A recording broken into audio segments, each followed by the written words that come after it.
मंडा full चाष किसी करी तो मंडा फुल भी होती देखिपे तो ये मु 15 किलो पाखापाखि मुझे बिकी सारे ऊपर 50,000 मिलूँ तो से भाई पैसा माने हिसाब माणर 25 गुंठ तो 25 गुंठ को हिसाब करदे तो केते किसी लाभ हम 2.5 लाख पाखापाखि लाभ होगी डाल डाल केमती भांगी मंडा फुलर ए डाल को आपण मैंने कौन करेंगे ना किसी डाल बांधीदे एमती भांगी जाए तो एटा को छिड़ेबे ना मंडा फुल ये हो पार नेक्स्ट जॉइंट हो ये आपको नहीं बांधी दर्शक बंधु तो आज आलोचना करवा माने मंडा फुल चाष विषय तो किभली मंडा फुल चाष करेंगे आउ तार कौन प्रॉफिट अच्छी आउ तार कौन खर्च अच्छी तो केते इन्वेस्ट कले केते लाभ होउची तो आपण मानकु फुल मु आज डिटेल्स कहबी तो प्रथमे आपण मानकु मंडा फुल चाष माने मंडा फुल अंडिया अच्छी माई अच्छी तो माई फुल केमती माने जानवे आ अंडिया फुल चाष माने अंडिया फुल हो तो से माई फुल किभली करेंगे तो अधिक आपण मानकु लाभदायक हम तो सेटा भी आपण मानकु मु कहबी तो फास्ट आगे आपण मानकर यदि मंडा फुल चाष करुथिबे कि आपण माने भाबुचंती करिया पई तो निहाती आगे मो वीडियोटी फुल देखंतु आ प्लीज लाइक शेयर सब्सक्राइब करके जाऊँ तो आगो को नुआ नुआ वीडियो पाइबापी आ भल वीडियो मु बनेमी आगो को तो आपण मानकु जेटा आपण सब बेले कहे तो मु प्रथम आगे ट्राई करे तापर आपण मानकु मु शिखाए तो से भाई आज मु आपण मानकु मंडा फुल चाष विषय कहबी तो मु आगे देखिपारथु मो साइड रे मंडा फुल चाष किछि करी तो मंडा फुल भी होती देखिपारे तो ये मु 15 किलो पाखापाखि मु बिकी सारे आउ आपण मैंने जदि आपको फार्मिंग माने मंडा फुल बिजनेस टाइप रे करेंगे फार्मिंग पूरा माणे कि माणे भितर चाष करेंगे तो निहाती आपन को 50,000 माने 10 गुंठ ऊपर 50,000 मिलूँ तो से भाई पैसा माने हिसाब माणर 25 गुंठ तो 25 गुंठ को हिसाब करदे तो केते किसी लाभ हम 2.5 लाख पाखापाखि लाभ हो किंतु आपण मैंने छोट आगे फास्ट आपण मैंने करेंगे माने तो 10 गुंठ रे करंतु 50,000 टंका ही माने आपण मैंने बिना खर्च 50,000 टका लाभ हम तुम तो केमती हम तो आपण मैंने देखुए ये मोर डायरेक्ट लगाई गच साइड रे देखिपार पूरा मंडा फुल गच तो ये मुझे 15 किलो बिक्री कर दे सारी नहीं तो एबे मार्केट जानते किलो उछुणी अच्छी 70 टंका माने एठी मु दे दूची लोकल 70 टंका और आपण मैंने मार्केट केते चलती से आपण मैंने जानते तो आपको बेसी विशेष करी जमती परिवा चाष करमती सार औषध देते पड़ू तो आपको सेमती किसी देते पड़ेनि एते तो देखिपारे मोर बिना सार रे किभली होईची माने माटी रे लगा डायरेक्ट तो ये एतिकी फुल दे तो करदेबा कि बिक्री करिया कोठी तो आपण मैंने बिक्री करिया माने आपण मैंने कांटेक्ट करदेबे जोटी फुल बिक्री हुए तो कहीं बाहाघरिया सीजन भी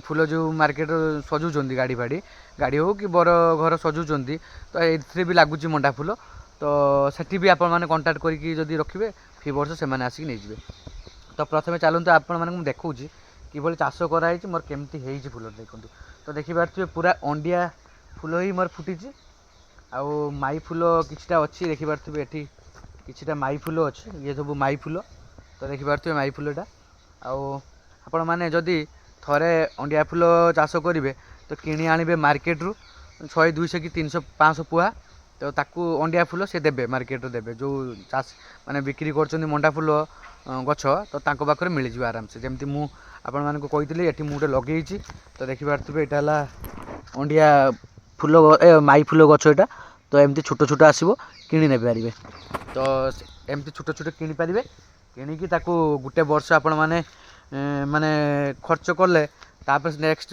वर्ष को आपण मानको खर्च करिया पई पड़िबोनी तो मु सेटा भी आपण मानको कहबी केमती तो फास्ट देखिपार तो ये मोर फास्ट मु गछ थरे किଣିଥିଲି तापर मते किनिया पई पड़ु नै काहेकि ना ए वर्ष मु एई किछि मंजी भल भल मंजी माने भल भल फूल देखिपार तो ये बड़ बड़ होइछि तो आको ये हला माई फूल तो आको किछि आपण माने बाछिकी किछि रखी देबे जेमती गछ चारा आर वर्ष को बनिया पई तो आर मंजी सुकेबे खरार आको नहीं खरा सुके देबे तो खरा सुखीगला पर तार मंजी आराम से बाहरी पड़ो तो ताकू रखिथे आर वर्ष को जोटी आप चारा पकेबे केमती आगे ताकू खत देदेबे सार किछि पकेदेबे माने डीएपी यूरिया पोटास ये सब मारिकी माने जोटी आपण माने गजा पकेबे आर मंजी सेठी खत सागर मिसेई देबे तापर सार मिसेई साला परे नेक्स्ट ताकू 2-3 दिन छाड़ देबे 2-3 दिन छाड़ देबे तापर से सार मेल्ट होला परे ताकू मंजी भी पकेई पारे एठी देखंतु माई सब माई फुल ही हेइची ଦେଖିପାରୁଥିବେ କେତେ ସୁନ୍ଦର ଆଉ କେତେ ବଢ଼ିଆ ବି ଧରିଛି। ତ ଏଇଟା କିଛି ଦେଖିପାରୁଥିବେ ଏ ସାଇଡ଼୍ରେ ବି ଅଛି। ଆଉ ଗୋଟେ ଗୋଟେ ଆମେ ପକେଇଥିଲେ ମାଇ ଫୁଲ ଏ ଅଣ୍ଡିଆ ଫୁଲ, ତ ସେଇନ ଅଣ୍ଡିଆ ଫୁଲ ହିଁ ବାହାରିଲା ଟ୍ରାଏ ବେସିସ୍ର। ଇଏ ଦେଖିପାରୁଥିବେ ମାଇ ଫୁଲ। ଆଉ ମୁଁ ସେଟାକୁ ଟ୍ରାଏ କରୁଥିଲି ଯେ ସେଠି ଅଣ୍ଡିଆ ଫୁଲ ଆପଣମାନେ ମଞ୍ଜି ରଖିଥିବେ ଅଣ୍ଡିଆ ଫୁଲରୁ ବି, ତ ନେକ୍ସଟ ବର୍ଷକୁ ଯଦି ପକାଇବେ ଏଇ ଅଣ୍ଡିଆ ହିଁ ଫୁଲ ହେବ, ମାଇ ଫୁଲ ହେବ ନାହିଁ। ତ ମୁଁ ଟ୍ରାଏ କରିବା ପାଇଁ ପକାଇଥିଲି କିଛି, ଦେଖିପାରୁଥିବେ ଇଏ ସାଇଡ଼୍ରେ ସେ ଯେତେଟା ପକାଇଥିଲି ସେ ଅଣ୍ଡିଆ ଫୁଲ ହେଲା, ମାଇ ଫୁଲ ହେଲା ନାହିଁ। ଯେଟା ଏଇଥର ଯେ ଚାରା ଏବେ ଧରାଯିବ କିଛି ବଡ଼ ବଡ଼ ଫୁଲ ଏଗୁଡ଼ା ରଖାଯିବ, ତ ଏଇଟାକୁ ଚାରା ଧରାଯିବ। ଆଗ ବର୍ଷକୁ ଫେର୍ ଆମେ ଏଇଠୁ ମଞ୍ଜି ନେଇକି ଚାଷ କରିପାରିବା। ତ ନେକ୍ସଟ ବର୍ଷକୁ ମୁଁ ଭଲ କି କରିବି, ଟିକେ ଅଧିକା ମାତ୍ରାରେ କରିବି ଚାଷ, କାହିଁକିନା ଏ ବର୍ଷ ମୋର ଭଲ ସେଲ୍ ବି ହେଇଛି ମାର୍କେଟର। ଆଉ ନେଇଯାଇଛନ୍ତି ଆସିକି ଘରୁ ଆସିକି ନେଇଯାଇଛନ୍ତି। ମଣ୍ଡା ଫୁଲ ବହୁତ ସର୍ଟ ବି ଏ ବର୍ଷ ହେଇଛି, କାହିଁକିନା ମଣ୍ଡା ଫୁଲ ଭାଇମାନେ ଚାଷ କରୁଛନ୍ତି ଯେ ଏତେ ଆମ ଏରିଆରେ ଏତେ ମଣ୍ଡା ଫୁଲ ଚାଷ କରାହେଇନାହିଁ। ତ ସେଇଥିପାଇଁ ମୁଁ ଶୁଣି ବହୁତ ଚାହିଦା ବି ଆମର ମାର୍କେଟରେ ଅଛି, ତ ମିଳୁନାହିଁ। ତ ଦେଖିପାରୁଥିବେ କେତେ ସୁନ୍ଦର ହେଇଛି। ଆଉ ଆପଣମାନେ ଚାଷ ଯେତେବେଳେ କରିବେ ଯଦି ଭଲ ଚାଷ କରିବେ ମାନେ ବିକ୍ରି ପାଇଁ, ମୁଁ ତ ଏଇଟା ଟ୍ରାଏ ପାଇଁ ଆପଣମାନଙ୍କୁ ଦେଖେଇଲି ଯେ ଟ୍ରାଏ କରିଛି, କିଛି ଖତ ଫତ ସାର ଫାର ଦେଇନାହିଁ, ଖାଲି ସେମିତି ଡାଇରେକ୍ଟ ମାଟିରେ ପୋତିଛି, ଏମିତି ଫୁଲ ହେଇଛି ଏତିକି। ତ ଆପଣ ଯଦି ଚାଷ ଫାର୍ମିଂ ଭଳିଆ ମାନେ ବିଜନେସ୍ କରିବେ ଟାଇପ୍ରେ, ତ ମାସକୁ ଯେମିତି 50,000 ଟଙ୍କା ପାଖାପାଖି ବାହାରିବ, ସେଇଭଳିଆ ଆପଣ ଯଦି ଚାଷ କରିବେ ତ କିଛି ଫାଷ୍ଟ ଆଗେ ଗଛ ଟିକେ ଲଗେଇବେ, ଖତ ଫତ ଅଳ୍ପ ଅଳ୍ପ ଦେବେ। ସାର ତ ଯେତେବେଳେ କୁଡ଼ି ଦେବେ ପୁରା ଫୁଲ୍ ବିଲ ହଳ କରିଦେବେ, ଯେତେବେଳେ ଖତ ଆଉ ସାର ଦେଇଦେବେ, ତାକୁ ଆଉଥରେ କୁଡ଼ି ଦେବେ ମାନେ ହଳ କରିଦେବେ। ତାପରେ 2 ଦିନ ପାଣି ଦେଇକି ବତୁରିକି ରଖିବେ, ତାପରେ ଗଛ ଲଗେଇବେ। ଆଉ କିଛି ତାପରେ ସାର ଦେବା ପାଇଁ ପଡ଼ିବନି, ଖାଲି ପତ୍ର ଯଦି ଖରାପ ହେଲା କି ମୁଡ଼ିଲା ତା ପାଇଁ କିଛି ଦେଇତେ ପଡ଼ିବ। ଆଉ ଗଛ ଲଗାଇଲା ବେଳେ ଆପଣମାନଙ୍କୁ ସବୁବେଳେ ମୁଁ କହିଛି ମଝିରେ କିଛି ଅଲଗା ଅଲଗା ଗଛ କିଛି ଲଗାଇବେ, ଯେମିତି ଅଲଗା ଫୁଲ ଗଛ ହେଉ, କିଛି ପରିବା ଗଛ ହେଉ, ତା'ର ମଝିରେ କିଛି ଲଗାଇବେ, କାହିଁକିନା ତାକୁ ଆଉ ଅଲଗା ରୋଗ ହେବ ନାହିଁ। ତ ଦେଖିପାରୁଥିବେ ଆଉ ମୋର କିଛି ଏଠି ମଣ୍ଡା ଫୁଲ ଗଛ ଗଡ଼ି ପଡ଼ିଛି। ତ ଦେଖିପାରୁଥିବେ ସାଇଡ଼୍ରେ ଦେଖିପାରୁଥିବେ ମଣ୍ଡା ଫୁଲ ଗଛ ଗଡ଼ି ପଡ଼ିଛି, ଏସବୁ ହେଇ ପଡ଼ିଛି ତଳେ। ତ ଏଇଟା ଏସବୁ ତ ପଡ଼ିଛି ଦେଖିପାରୁଥିବେ। ଏସବୁ ଆପଣମାନେ ଉଠେଇବେ, ତାକୁ ଉଠେଇକି ତାକୁ ବାଡ଼ି ଯେମିତି ଆମର ଦିଆହେଇଛି ବାଡ଼ି ଦେଖିପାରୁଥିବେ, ବାଡ଼ି ଦିଆହେଇଛି, ବାଡ଼ି ସାହାଯ୍ୟରେ ସେ ରହିଛି। ତ ଗଛ ବି କ୍ଷତି ହେବନି, ଆଉ ବେଶୀ ଦିନ ଆପଣମାନେ ଫୁଲ ନେଇପାରିବେ ଆ ଭିତରୁ ଗଛରୁ। ତ ମୋର ଏଗୁଡ଼ା ସବୁ ଉଠା ହେଉଛି, ମୁଁ କାହିଁକିନା ଦେଖୁଛି ଟ୍ରାଏ କରୁଛି କେତେ ଦିନ ଯାଉଛି। ତ ଦେଖିପାରୁଥିବେ କେଡ଼େ ସୁନ୍ଦର ଫୁଲ ହେଇଛି ଆଉ କେତେ ବଡ଼ ବଡ଼ ହେଇଛି ଦେଖିପାରୁଥିବେ। ମାନେ ଆପଣମାନେ ବିଶ୍ୱାସ କରିବେନି, ଏଇଟାର ଏଇଥିରୁ ଗଛ ଦେଖିପାରୁଥିବେ ଡାଳ କିଛି ତୁଳା ହେଇଛି, ଏସବୁ ଦେଖିପାରୁଥିବେ ଏଗୁଡ଼ା ସବୁ ତୁଳା ସରିଯାଇଛି କିଛି, ଆଉ ଫୁଲ ତାପରେ ବି ମାନେ ହେଉଛି ସବୁ ଅଣ୍ଡିଆ ଫୁଲ ମାଇ ଫୁଲ ସବୁ ହେଉଛି, ଅଣ୍ଡିଆ ଫୁଲ ଗୋଟେ ବି ନାହିଁ ଦେଖନ୍ତୁ। ତ ଆପଣମାନେ ଏମିତି ମଣ୍ଡା ଫୁଲ ଚାଷ କରନ୍ତୁ, ବହୁତ ବେନିଫିଟ୍ ବି ଅଛି। ତ କାହିଁକିନା ଆପଣମାନଙ୍କୁ ମୁଁ ସବୁବେଳେ କହିଛି, ଆପଣମାନେ ଯଦି ବାଡ଼ିର ଜାଗା କିଛି ଫାଙ୍କା ପଡ଼ିଛି ତ ସେଠି ଏଇ ଫୁଲ ଚାଷ ବି କରିପାରିବେ। ତ ବହୁତ ଲାଭଦାୟକ ଚାଷ ଇଏ, ଆଉ କମ୍ ଇନଭେଷ୍ଟ ବି ବେଶୀ ନାହିଁ, ଆଉ ଲାଭ ଅଧିକା। ତ ଦେଖିପାରୁଥିବେ ମୋର ଏଠି ଆପଣମାନେ କହିଥିଲେ 15 କିଲୋ ବିକ୍ରି ହେଇସାରିଲାନି ଏଥିରେ, ଆଉ କିଛି ମାନେ ଏବେ ବି ହେଉଛି, ଆଉ ଇଏ ହେବ ଉଁଚୁଣି 2 ମାସ ପାଖାପାଖି ଆହୁରି ଗଛର ଫୁଲ ଦେବ। ତ ଦେଖିପାରୁଥିବେ ପୁରା କିଭଳି ହେଇଛି ମୋର, କେତେ ସୁନ୍ଦର ହେଇଛି ଦେଖିପାରୁଥିବେ ପୁରା ଚାରିକଟୁ। ଦେଖନ୍ତୁ ୟାକୁ ଆପଣମାନେ ଫାଷ୍ଟ ବର୍ଷ ଚାରା କିଣି ସାରିଲା ପରେ ୟାକୁ ମଞ୍ଜି ଧରି ନେବେ। ମଞ୍ଜି ଯଦି ଆପଣମାନେ ଜାଣିପାରୁନାହାନ୍ତି କେମିତି ମଞ୍ଜି ବନାଯିବ ଆଉ ଶୁକାଯିବ, ତ ନିହାତି କମେଣ୍ଟ କରନ୍ତୁ, ଆଉ ମୁଁ ଆପଣମାନଙ୍କୁ ଦେଖେଇଦେବି କେମିତି ଏଟାକୁ ତୋଳିକି ଶୁକେଇବେ ଖରାରେ, ଆଉ ମଞ୍ଜି କାଢ଼ିବେ କେମିତି। ତ ମୁଁ ସେଇଟା ବି କହିଦେବି, ଯଦି କମେଣ୍ଟ କରିବେ ତ ନିହାତି ପଚାରିବେ, ଫୁଲ୍ ଭିଡ଼ିଓ ଦେଖନ୍ତୁ, ଆଉ କମେଣ୍ଟର ନିହାତି କୁହନ୍ତୁ କେମିତି ଫୁଲ ଯଦି ମଞ୍ଜି କେମିତି ଆମେ ବନେଇବା ଫୁଲରୁ, ତ ସେଇଟା ବି ମୁଁ ଆପଣମାନଙ୍କୁ ଭିଡ଼ିଓ କରିକି ସେକେଣ୍ଡ ଭିଡ଼ିଓ ମୁଁ ଛାଡ଼ିବି। ତ ଆପଣମାନେ ଦେଖିବେ ମୋର କେମିତି ଅସୁବିଧା ହେଇଛି, ଫୁଲ ମାନେ ଏମିତି ହେଲେ ବହୁତ ଫୁଲ କମିଯାଏ। ତ ଦେଖିପାରୁଥିବେ ଆଗେ ଫାଷ୍ଟ ଦେଖି ନିଅନ୍ତୁ ଏସବୁ କେମିତି ଭାଙ୍ଗି ହେଇଛି ଡାଳ, ଏ ଡାଳ କେମିତି ଭାଙ୍ଗି ହେଇଛି ମଣ୍ଡା ଫୁଲର।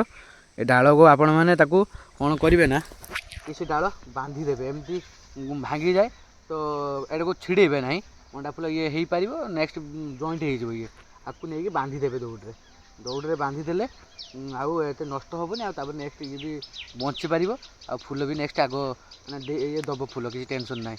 ଆପଣମାନେ ଯଦି ଭାଙ୍ଗିକି ଯେଉଁ ଡାଳ ଫିମ୍ପାଡ଼ି ଦେଉଥିବେ ତ ଆପଣମାନେ ଫିମ୍ପାଡ଼ିବେ ନାହିଁ, ତ ଏଟାକୁ ବାନ୍ଧିଦେଲେ ତା ଦେହରେ ନୂଆ କଢ଼ ବାହାରିବ, ଆଉ ନୂଆ ସେଠି ଯେଉଁଠି ଭାଙ୍ଗି ଯାଇଛି ସେଠି ଆରାମସେ ଗଜା ହେଇକି ତା ସେଠି ଜଏଣ୍ଟ ହେଇଯିବ। ଏହାକୁ ଟୋଟାଲି ପକାଇବେ ନାହିଁ, ଉପୁଡ଼ିବେ ନାହିଁ, ତ ଖରାପ ହେଇଯିବ, ଗଛ ବି ଆପଣମାନେ ଫଙ୍ଗସ୍ ଲାଗିବାର ସମ୍ଭାବନା ଅଛି, ତ ସେଇଟା କରିବେ ନାହିଁ। ତ ଇଏ ସବୁ ଆପଣମାନେ ଏମିତି ଟେକି ଦେବେ ବାଡ଼ିରେ ଟେକିକି ଆଉ ବାନ୍ଧିଦେବେ, ସବୁ ବାନ୍ଧିଦେଲେ ଆଉ କିଛି କ୍ଷତି ହେବ ନାହିଁ। ଆଉ ନେକ୍ସଟ ଆପଣମାନେ ଯଦି ଅଣ୍ଡିଆ ଫୁଲ ହେଲା ଦେଖିଲେ କମ୍ ଅଣ୍ଡିଆ ଫୁଲ ଗଛ ଅଛି ଚାରା ଯଦି ନ ପାଉଛନ୍ତି ଏଇ ଡାଳ ଦେଖିପାରୁଥିବେ ଡାଳ ଗୁଡ଼ାକ କଟିଂ କରିକି ଆଉ କିଛି ମାଟିରେ ପୋତି ଦେଲେ ନେକ୍ସଟ ସେ ଫେର ଗଛ ଗଜା ହେବ ଗଜା ହେଇକି ଗଛ ଫେର ବାହାରି ପାରିବ ମାନେ ସେ ବି ଫୁଲ ଦେବ ଆରାମସେ। ତ ଦେଖିପାରୁଥିବେ ଇଏ ମାନେ ବେଷ୍ଟ ଫୁଲ ଆଉ ଇଏ ଆର ମାର୍କେଟରେ ବହୁତ ଚାହିଦା କାହିଁକିନା ଇଏ ଦେଖିପାରୁଥିବେ କେତେ ବଡ଼ ବଡ଼ ଫୁଲଟା ହେଇଛି ଆଉ ଛୋଟ ଫୁଲ ନୁହେଁ ବହୁତ ବଡ଼ ଫୁଲ। ତ ଇଏ ସେଇଥିପାଇଁ ମାର୍କେଟର ଭଲ ଲାଭର ସେ ବିକ୍ରି ହେଇଯାଉଛି ଆଉ ଲାଭ ବି ବହୁତ ବଢ଼ିଆ ଦେଉଛି। ତ ଏ ସାଇଡ଼୍ରେ ସବୁ ମୋର ପଡ଼ିଛି ଦେଖିପାରୁଥିବେ ଆଉ ମାନେ ଏତିକି ମୁଁ ଗଛ ଟ୍ରାଏ କରିଥିଲି ତ ମୋର ବହୁତ ସକ୍ସେସ୍ ହେଇଛି ମଣ୍ଡା ଫୁଲର। ଆଉ ଦେଖୁଥିଲି ଏ ବର୍ଷ କେମିତି ମଣ୍ଡା ଫୁଲ ହେଉଛି ତ ନେକ୍ସଟ ବର୍ଷକୁ ମୁଁ ଆମର ଯେଉଁ ଫାଙ୍କା ଜାଗା ଯେତିକି ମୋର ଅଛି ସେ ଜାଗାରେ ସବୁ ମଣ୍ଡା ଫୁଲ ମୁଁ ଲଗେଇବି। ତ ଏବେ ମୋର ମାର୍କେଟିଂ ବି ହେଇଗଲାନି ଲୋକ ଆସିକି ନେଇଯାଉଛନ୍ତି। ତ ଆଗ ବର୍ଷକୁ ବି ମୁଁ ସେଇ ଲୋକ କହିଛନ୍ତି ତ ସେମାନେ ଆରାମସେ ଆସିକି ନେଇଯିବେ।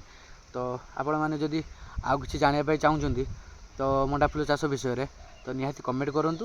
ତ ଆପଣମାନଙ୍କୁ ମୁଁ ନେକ୍ସଟ ବ୍ଲଗ୍ରେ ଆଉ ଥରେ ମଣ୍ଡା ଫୁଲ ଚାଷ ବିଷୟରେ ଭଲ କି କ'ଣ ପ୍ରୋବ୍ଲେମ୍ ହେଇଛି ତ ନିହାତି କୁହନ୍ତୁ। ତ ମୁଁ ଆଉ ଥରେ ଭଲ କି ଭିଡ଼ିଓ କରିକି ଆପଣମାନଙ୍କୁ ଛାଡ଼ିବି ତ ନିହାତି ବୁଝିପାରିବେ। ତ ଦେଖିପାରୁଥିଲେ ମୋର ଏଇ ମଣ୍ଡା ଫୁଲ ଚାଷ ଆଜି କିଭଳି ମୁଁ କରିଛି ତ ମୋର ବି ସକ୍ସେସ୍ ହେଇଛି। ତ ଆପଣମାନେ ବି କରନ୍ତୁ ବିଜନେସ୍ ବି ବହୁତ ଲାଭଦାୟକ ଏଇଟା ଆଉ 50,000 ପର୍ ମନ୍ଥ ଇନକମ୍ ହେଇପାରିବ ଯଦି ଗୋଟେ ମାଣରେ ଲୋକ ଚାଷ କରିବେ। ଆଉ ଏର ଥରେ ଲଗେଇଲେ ନିହାତି 4-5 ମାସ ଚାଲିଯାଉଛି ଟେନସନ୍ ବି ନାହିଁ। ତ ଏମିତି କରନ୍ତୁ ଭଲ ଲାଭ ଅଛି। ତ ଚାଲନ୍ତୁ ନେକ୍ସଟ ବ୍ଲଗ୍ରେ ଦେଖାହେବ। ତ ଯଦି ପ୍ରଶ୍ନ କିଛି ଥିବ ନିହାତି କମେଣ୍ଟ କରିବେ କହିବେ। ତ ଚାଲନ୍ତୁ ରହୁଛି ନମସ୍କାର ଜୟ ଜଗନ୍ନାଥ।